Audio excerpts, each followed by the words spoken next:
पगले, मेरा बाप तुझे छोड़ेगा नहीं।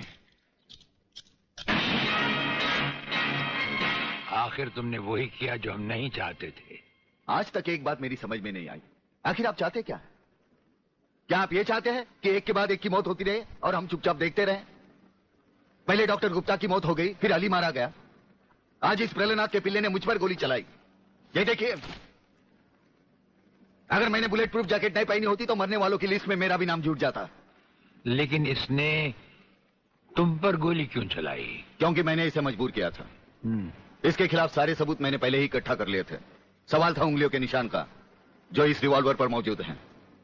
एक बात मैं दावे के साथ कह सकता हूं सर, अनीता चौधरी का कातिल और राधा टंडेल से शरीर संबंध रखने वाला यही है रसिकनाथ। डीआईजी के बेटे संजय को फंसाया है, क्योंकि वो अपने बाप के कातिल का चश्मदीद गवाह है।